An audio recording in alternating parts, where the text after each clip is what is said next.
kid who swings a golf club like a dream. I'd like to try to qualify him for the U.S. Amateurs. Coming to Apple TV Plus. What's your name? I'm not into older guys, but I'm flattered. A new comedy series, Stick. I don't want to go on this trip. Your mouth's saying one thing, but those eyes are saying something else. From the home of Ted Lasso. This is your shot at redemption? This is your mulligan? Owen Wilson. This game takes and it takes. The game's finally giving me something back. Stick. You know Arnold Palmer? Iced tea, lemonade, mix it. I'm missing a nap for this. Streaming June 4th on Apple TV Plus. How many discounts does USAA Auto Insurance offer? Too many to say here. Multi-vehicle discount, safe driver discount, new vehicle discount, storage discount, legacy. How many discounts will you stack up? Visit USAA.com/auto discounts. Restrictions apply. Whatever the occasion, effortless elegance is right this way. Because Hilton brings you new ways to stay courtesy of the Nomad London. And it doesn't stop at award-winning dining in a space draped in velvet and illuminated by vintage chandeliers. No, this day goes beyond with unparalleled personalized service and attentive hospitality. Oh, and did we mention the Nomad London can be booked using your Hilton Honors points at Hilton.com? Hilton, for the stay. After Zoomies at the dog park, it's time for Drive Up at Target. In goes a big bag of kibble and one squeaky chicken toy for the good boy. Drive Up that's ready when you are, only in the Target app. Just tap Target.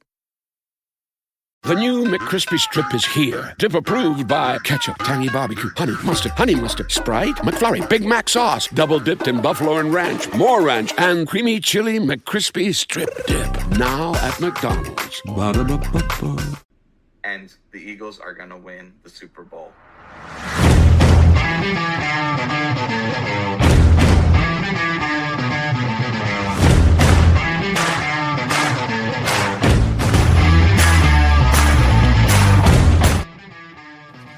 Welcome back to The Edge, where we demystify football through the lens of the Philadelphia Eagles. I'm your host, Eagles Eric, and joined by my brilliant co-host, Sam Finkel of Inside the Birds. Today's episode's going to be a little different. We tried to upgrade the production quality a bit, and we're going to pull back the curtain on the world of football analytics, not just the theory, but actual application. And to do that, we're joined by someone who's done both. Former UNC football student assistant and Big Data Bowl semifinalist Matt Polsky. Hopefully I got that pronunciation right. So for those who don't know, Sam was also an assistant at Penn State, with some esteemed guests here. And Matt's project, titled It's a Bluff, Predicting Receiver Decoy Motions, dives into the murky waters of pre-snap motion. It's something NFL coaches talk about, how there's purpose to motion. And Matt really was trying to dig in and figure out what it really does. So getting into the game plan here.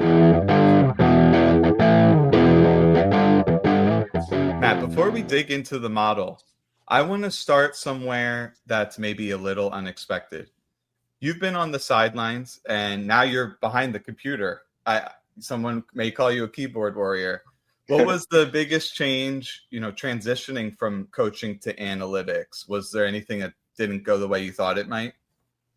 Yeah, that's a great question. So at UNC, I kind of took on like a GA type of role. I was responsible for like a lot of tagging different plays and keeping like entry of like the data from practice. And the coaches, they didn't really care about numbers all that much. They wanted everything to be categorized. Like what's the front, what's the blitz, where are they blocking to? Is it left and right? So that kind of took me by surprise because before that, I never played a single down of football in my life. I'd done like a few football analytics side projects with a bunch of numbers, but kind of learning from the coaching staff what they thought mattered was all the categorical data. So I think it was unique, and it kind of paved my way in analytics to kind of use the numbers to make it, to really simplify it and make it something practical that coaches could find useful and use. So I think that was the biggest takeaway I took from coaching to analytics. Sam, does that mirror your experience at all? That's exactly what I was going to say. Like to a T, that it sounds like you're just reading back exactly what I did a couple of years ago. So it's interesting to see that, at different programs, that's kind of a very similar experience in those kind of roles. But to be going towards your actual project, could you tell us a little bit about what the Big Data Bowl is and what it's like participating in it?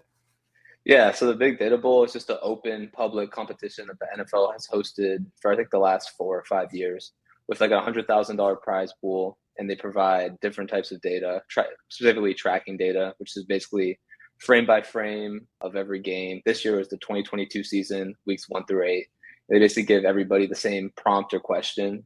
This year's theme was about everything pre-snap, using pre-snap statistics to kind of draw conclusions on post-snap outcomes. So that's what the Big Data Bowl is. And I decided to compete in it. I was talking with a mutual connection I had at the Jaguars, and I was trying to ask, like, what's the best way to get into this football analytics space, which is highly competitive. And he just said, do the Big Data Bowl. So I went out and I did it, and I was very fortunate to place really well. Congratulations on that, by the way. Thank you. Yeah, that's awesome. One of my buddies, Smith, was also a participant, and now he's hired by the Eagles. So, who knows what the future could hold. And I think that's unbelievable experience, and I may participate myself potentially in next year's. So your Big Data Bowl submission was about decoding pre-snap motion, as we mentioned. What made you choose the variables that you did? I noticed you used home and away as a variable. That's something people may gloss over if they're doing analysis. In your study, you cited home field affects communication and motion timing. I just want to learn more about that. What led you to include that? What did it tell you? Yeah, definitely. So the initial part of my project was just, like you said, to try to predict whether motions are intended for leverage or decoy. And I thought about it kind of through this football lens that I learned at UNC coaching. Like, what's the situation? Like, is it a running down? Is it a passing down? Who is the player motioning? Is he a good player? Is he a fast player? Is he a player that's very underutilized? And then I also used the specific type of motion from the tracking data. Like, how fast is the max speed? Is he going to the weak side? Is he going to the strong side?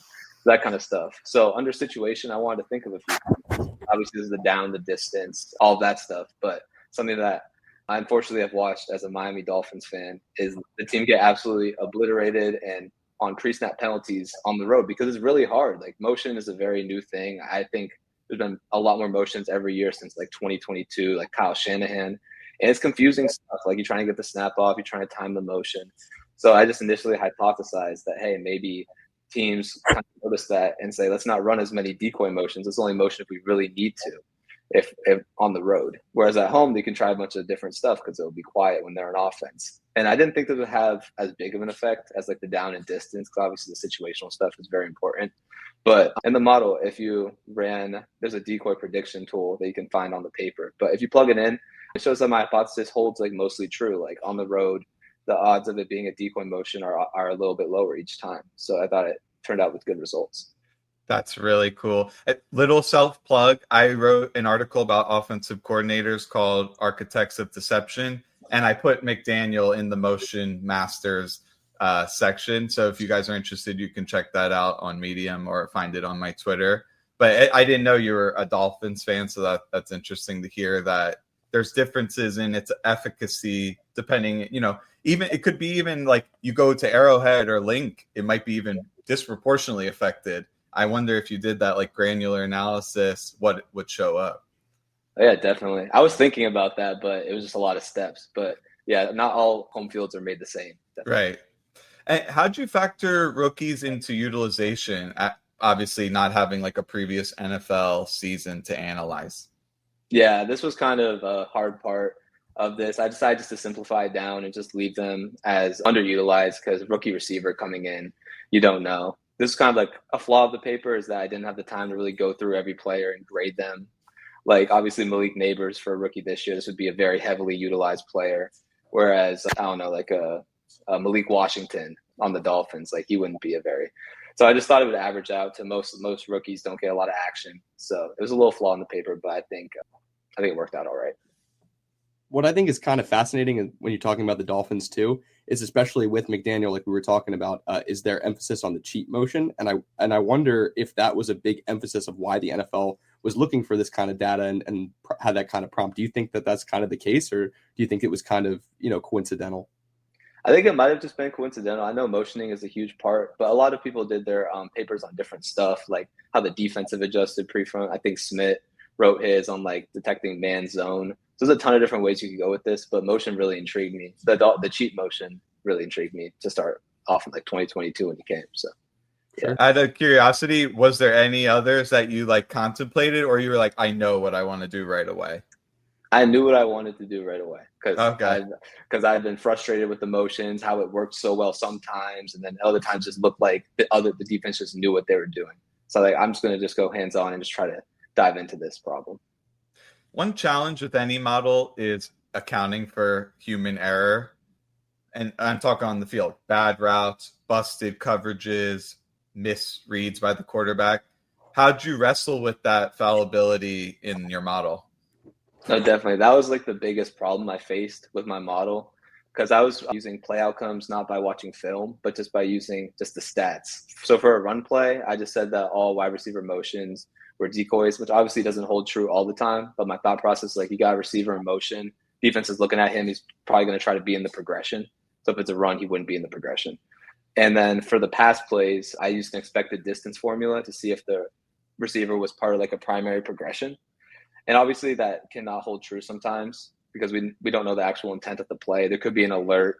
It could be an alert on the opposite side, a hot route, or anything. So that was definitely a big part of the paper, but I tried to combat it by getting a very diverse range of different variables, like I said, with the situational, motion specific, motion player specific. So that way, if one thing is wrong, we still get data, the correct data on the other 7 things. I was also able to get a lot of different plays because it was weeks 1 through 8. I didn't have to filter out too many plays. So I think it's by like the vast amount of data and the out of sampling techniques that I used that's how I pretty much battled that. So what I think is particularly brilliant with that is the fact that you saw these issues as they were coming across through the process. And it seems like you did a really good job addressing them. So honestly, really impressive to that. That being said, if there was more data that could have been available, what do you think would have helped with this kind of analysis? Oh, I would have absolutely loved to know what the intent of the play was. Like if I had the playbook and I knew like, okay, this is what we want to go to against this look, that would have made things so much easier. I went through on the all 22, just took 20 random plays to make sure that my data process was being right. I got 18 out of 20 labeled pretty correctly. So at 90%, at least on the 20 sample, is pretty good. But it also took me so much time to kind of come up with that process. And it would have been really useful just to know the intent of the play, especially on run plays, because I know that all receiver motions aren't decoys on run plays. I know McVay runs Puka into the C gap a ton on some insert plays, and I feel like those might be miscorrectly labeled. So I think that if I had just had access to the playbooks, I think it would have been a lot better. Makes a lot of sense. Yeah. Sam, I know you were interested in like the application side of the statistical analysis. Did you want to get into that a bit? Yeah, I would just kind of ask, do you think that this kind of process could be applied to other position groups? And if so, do you think it would be an effective measurement of those position groups? I definitely do think that. I saw a couple of good papers on some tight end motion. I think that would also be good, just kind of predict whether they're going to be involved in the play as a blocker. You'd have to do some initial analysis because a lot of tight end motions just to get the split block on like a zone play, or they can be used for a bunch of different things. You've been seeing a lot of that. And I think for running back motion, that's pretty interesting. I don't see a lot of like running back like motion, like right. I like sometimes see like a shift and then they'll come back. So I think it would just be kind of a different type of analysis there. But I think that there could definitely be some very applicable projects there. I just didn't have the time to kind of focus on all the position groups. No, it totally makes sense. And we really love what you came up with. And obviously the Big Data Bowl folks did too. Awesome. Yeah, thank you guys. Shack motion or a shift is one of these elements where in a 5 wide, they'll put the running back out on the outside and then shift him back into the backfield for like a man zone indicator. That's something like if you did a reverse of what Smith's project was, you could kind of figure out like, get tells from the defense based off what player they would match up on the running back out there and then shift him back in. So there's so many different areas you could go, even though the constraints with like pre-snap and post-snap predictions was pretty tightly, confined. Is that something that like, as an analyst, you relish the opportunity to like find a novel insight, even though it is pretty tightly constrained, or you'd rather just say, I want to run free and there's no prompting? Yeah, I think just like for football, like I think the more I got into football, I realized the less I knew about it. So I think just the best way for me to learn is just to go and just get into the specific problem and just do as deep of analysis as possible. And it's all the time, it's not going to turn out like, oh, this actually matters. Like, this is actually an indicator of what's going to happen. Like, I made all the variables. It took me probably 40 hours to get everything set up. And at the end, it could have been like, it could have been like 50% accuracy, which would have been basically a coin flip. It just happened to be that my hypotheses were right. But I feel like there's no way to learn except if you just dive in and just try to, and then you might find some good results. And if you don't, then you learn that it doesn't matter, which is also learning. So how could your analysis be utilized by both offensive and defensive coaches, especially because it has been, it correlates pretty well? Yeah, definitely. So I think for defenses, I don't know. I've never been in an NFL front office. I don't know if they're already looking at this kind of stuff, telling their analysts like, hey, but I think for defenses, just knowing these tells is just really important. Like the Tyreek Hill cheat motion, like it's a really good leverage play. Like you're getting your fastest guy out into space and with a favorable amount of matchup. But then you're also telling the defense like, hey, we're probably going to get this ball to Tyreek Hill, and then the defense can adjust that way. It just turns into a game of game theory. So I think the defense can just go ahead and make the first step and know the tells and kind of predict off of that. And then the offenses can look at that and make sure that their motions aren't very predictable. It's like a trade-off between getting your players in good position while trying not to be too predictable at the same time. So I think there's a lot of room for innovation there. I just thought of something as you were saying that, which is when you have Tyreek Hill coming flying across the formation, you can pretty much intuit what you're going to get there.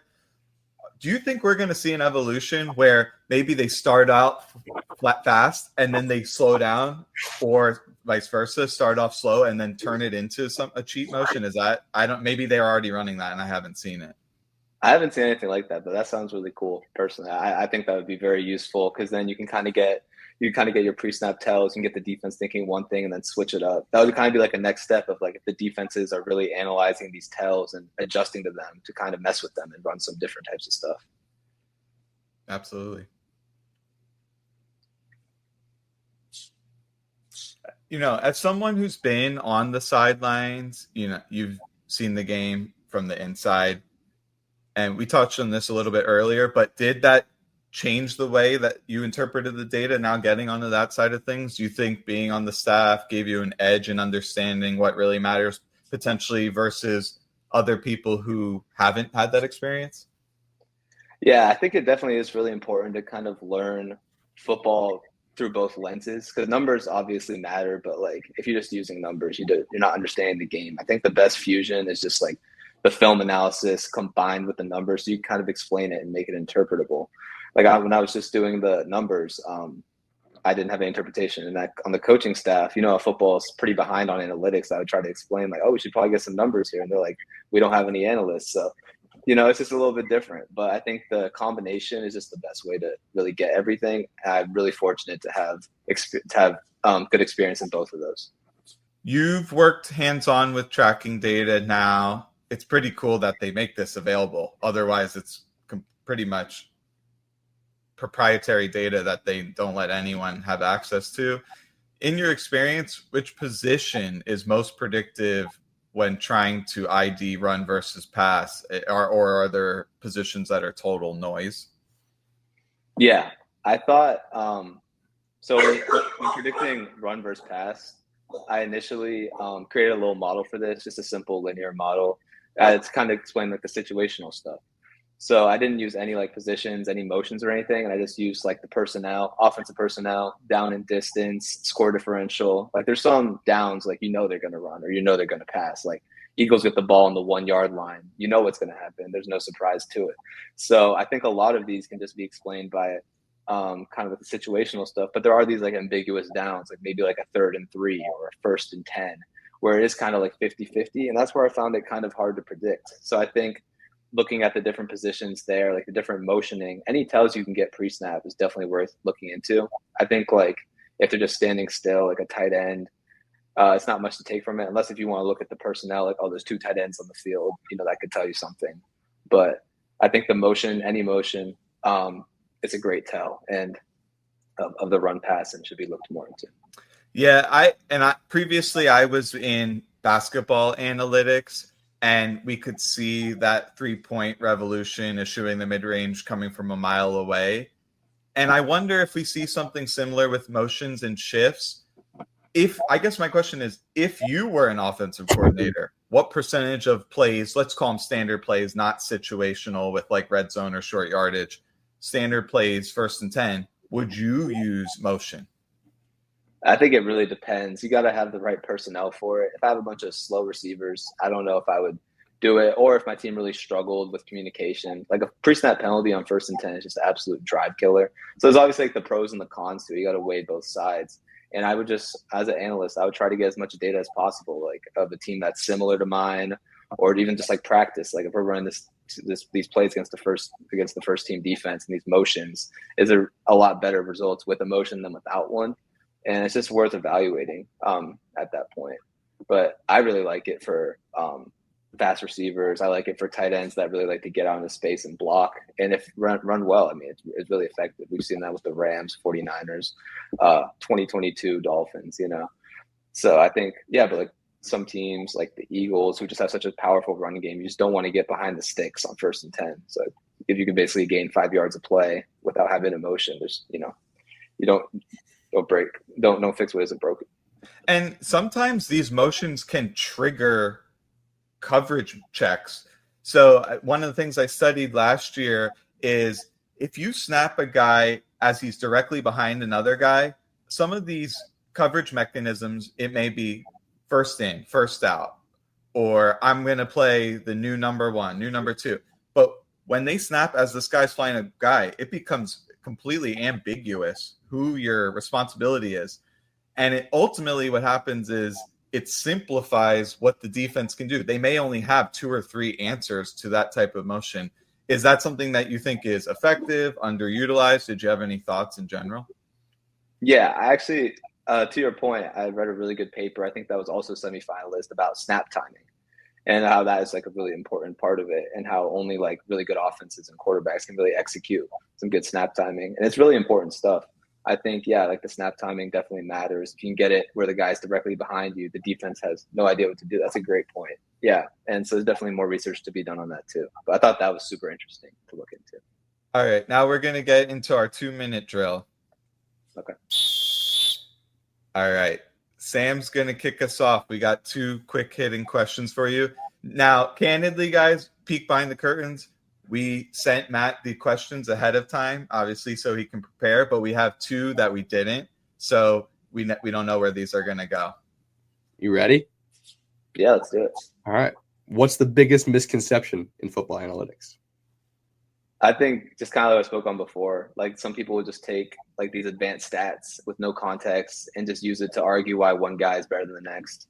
And it's just, it's just really, unless you can have a practical explanation, like this stat matters because on the film, this is happening.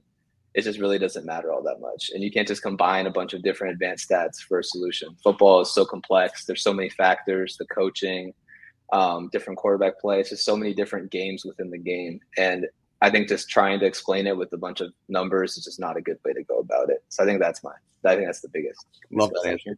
Thank you. And it helps now that there's so many like scrawny nerds who are going way up the ranks in NFL, maybe never even played a down of football, but they're kicking ass. And I was like, man, this is really encouraging and pushed back against the narrative of like, you never played, you don't know what you're talking about. Yeah, exactly. That's like me. For listeners who want to break into football analytics, I think, previously there was a lot of barriers to entry. I don't know how to code. I'm not good at math.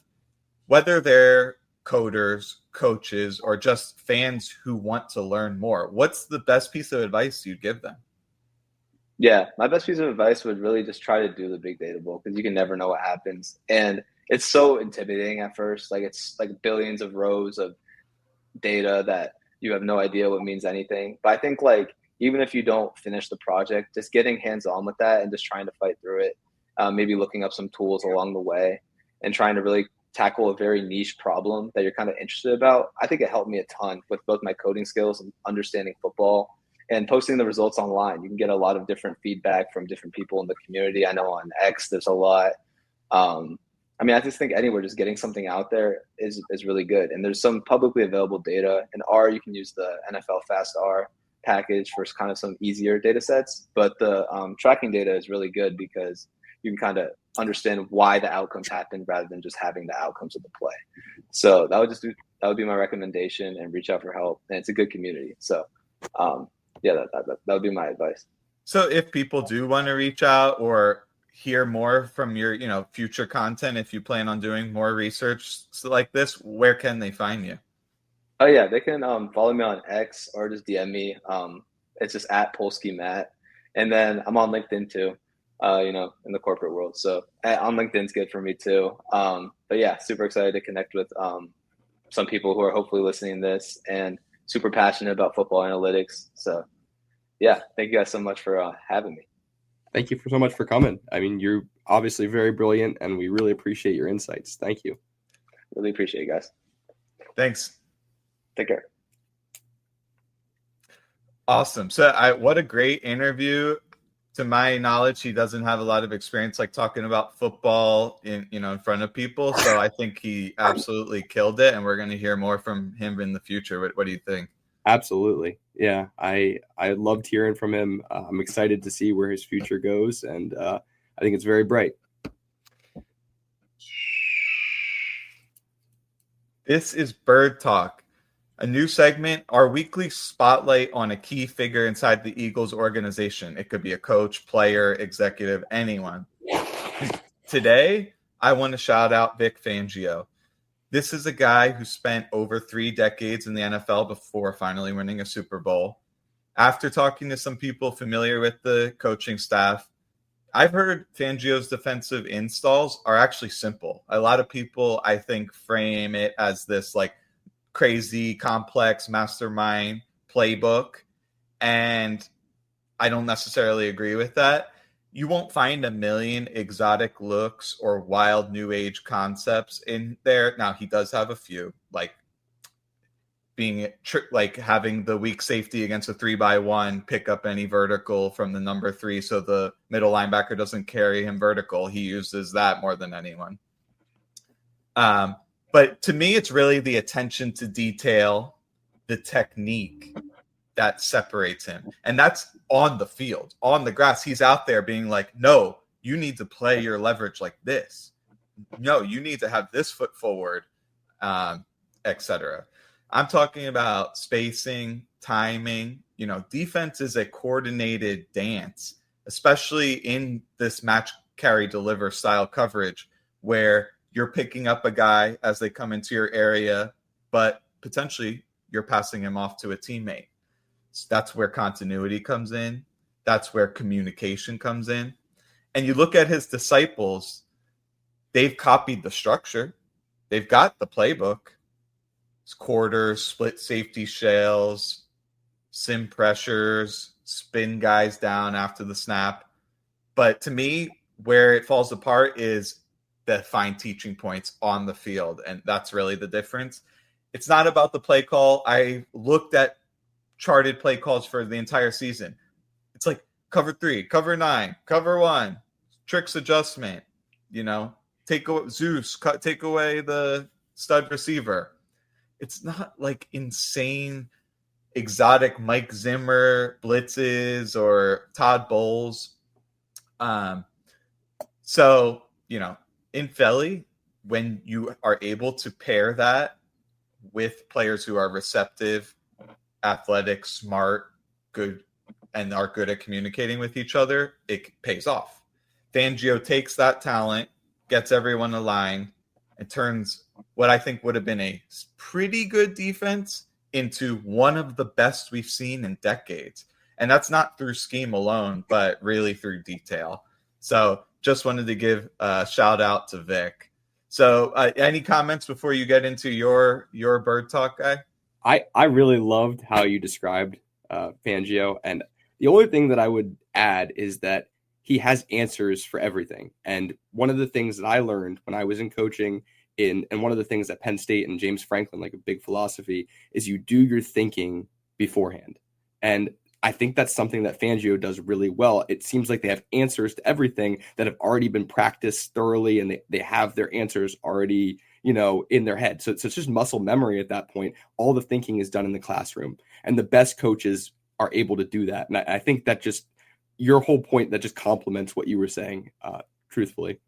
Absolutely. And then as you get into the game, making those halftime adjustments, we saw they worked magic in this past season because you have all those tools in your tool belt.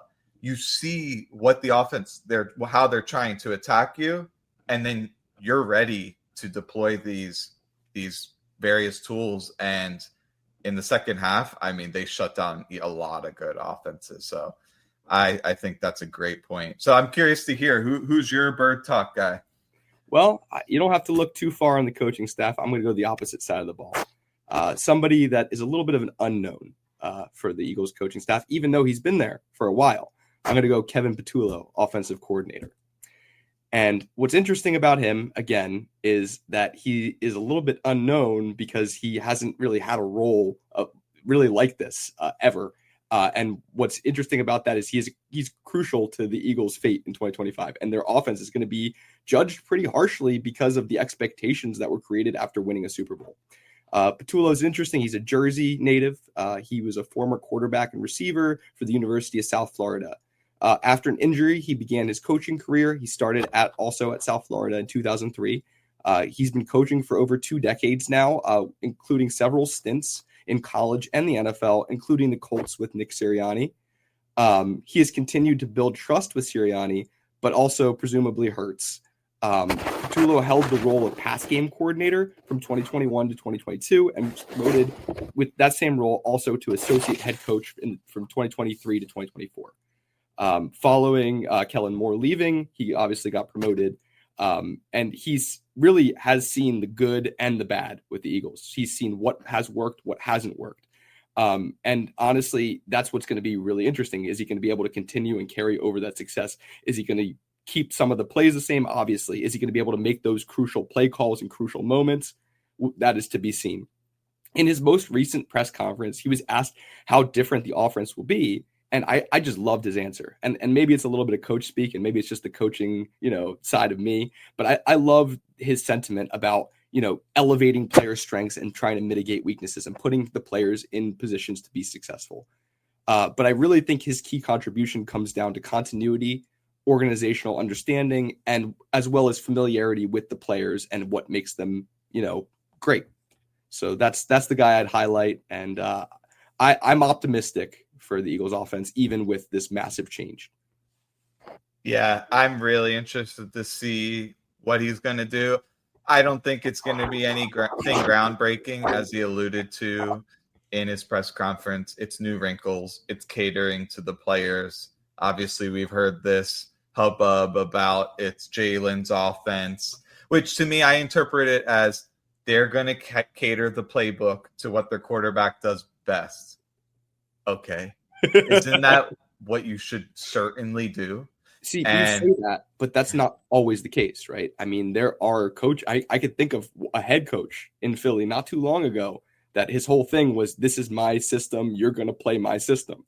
And that obviously didn't work. I mean, they got a lot of wins under that specific head coach, but they never really did anything and made any noise. And so while that's like an obvious answer, not all coaches operate that way. Yeah. And I think a lot of times they're like wanting to scale the complexity of their system with what they think the skill of their quarterback is, where sometimes I'm like, even if you have a great quarterback, it doesn't mean you need to reinvent the wheel and make things crazy. Sometimes you still want to give them a bunch of easy answers, easy primaries, check downs, keep things rolling. I think Detroit did an unbelievable job with that, where they've got a million different formations, but the concepts, it's pretty static. It's not, I mean, they're running a lot of digs, a lot of option routes, and they're building off of their run game. So it's one of the, it's Kansas City, right? I mean, they have arguably the best quarterback in the NFL, And yet the scheme benefits him so much. He doesn't have to make these crazy. He's capable of it. And I think it's fascinating because you kind of see it in his completion percentage over expectation. It's actually gone down. And that's not saying that he's regressed. I don't think at all. I think it's what it's saying is they're scheming easy answers and he's taking the easy answers. And I think that Detroit is also a great example, but I think I'd be remiss to not mention Kansas City in this example as well. Yeah, and I think they just failed at receiver repeatedly after Hill left, managed to make it work anyway. That's kind of a testament to Mahomes and Reed. Grant, I'll say this. I'll be on the record. I think Reed and Spagnuolo had a terrible game plan for the Super Bowl. Now, it's very easy for me to sit here as a Monday morning quarterback, understand that he pretty much got insta-sacked on half the plays, and you have no run game to speak of, and say it's a bad game plan. Spagnuolo specifically should have brought 7 men on the line and 0 blitzed or had some kind of disguised, sim pressures. I have no idea why he didn't do that. But, this is what gives parity to the NFL. You could have the best coaches, the best players, doesn't guarantee success. And I guess that's why we love it so much. Couldn't have said it better myself, honestly. All right. Teaser for next week. We're doing a mailbag episode. So please send us your most pressing questions in the comments or on Twitter at Eagles X's and O's. If you're one of those Eagles fans or even NFL fans in general who enjoys in-depth analysis of scheme, players, salary cap, analytics, and everything in between, we're trying to be well-rounded here. If you're one of us, every like, comment, sharing the video, it tells the algorithm, hey, push nuanced football content out to the world. And that's how we fight back against the world of hot take media. So we sincerely appreciate if you shoot us a like, drop us a comment. I promise we read them all. I'm perpetually online. If you're new, subscribe, hit the bell icon, and you'll be notified of all of our future episodes when they go live. For people who watch the first few episodes, I think they'll say, hey, you guys really stepped your game up, and that's all right. We're going to keep trying to do that, up the production quality, get awesome guests on here. It's already 10 times better with Sam. So, I'm Eagles Eric. That's Sam Finkel. And this has been another episode of The Edge. Switch to Verizon Business and get more from your internet without paying more for your internet. Get LTE Business Internet starting at $39 a month when paired with select business mobile plans. That's unlimited data, and with it, unlimited possibilities. Start saving today with Verizon Business, ranked #1 in small business internet customer satisfaction by J.D. Power. Starting price for 25 megabits per second LTE internet plan with smartphone plan savings, plus taxes, fees, and economic adjustment charge. Terms apply. For J.D. Power 2024 award information, visit jdpower.com/awards. Are your business expenses playing hide and seek? With Uber for Business, the small spends that slip through the cracks, like rides and meals, go right where you need them. Because it integrates with leading expense platforms, you can say goodbye to surprise costs, missing dollars, or chasing receipts. Everything's track downable. Uber for Business. Make small steps that make a big impact. Learn more at uber.com/small steps. Hey, it's Bill Simmons from the Bill Simmons Podcast. The NBA playoffs are here, and Michelob Ultra is getting you closer to the game than ever with courtside seats and more. Enter now at MichelobUltra.com/courtside. Michelob Ultra Superior Access Courtside 2024 to 2025 sweepstakes. No purchase necessary. Open to U.S. residents 21 or older. Ends on July 1st, 2025. Multiple entry periods. Visit MichelobUltra.com/superior access/courtside for free entry deadlines and official rules. Message and data rates may apply. Void where prohibited. Summer's here, and you can now get almost anything you need for your sunny days delivered with Uber Eats. What do we mean by almost? Well, you can't get a well-groomed lawn delivered, but you can get a chicken parmesan delivered. A cabana? That's a no. But a banana? That's a yes. A nice tan? Sorry, nope. But a box fan? Happily, yes. A day of sunshine? No. A box of fine wines? Yes. Uber Eats can definitely get you that. Get almost anything delivered with Uber Eats. Order now. Alcohol in select markets. Product availability may vary by region. See app for details. This episode is brought to you by PetSmart. Stop by for Yappy Hour with your pet at PetSmart. Save $5 on walk-in grooming services like nail trims, ear cleaning, brushing, and more. No appointment needed every weekday from 2 to 6 p.m. And while you're there, Yappy Hour includes exclusive in-store deals, like 25% off pet toys. Visit services.petsmart.com/grooming to learn more.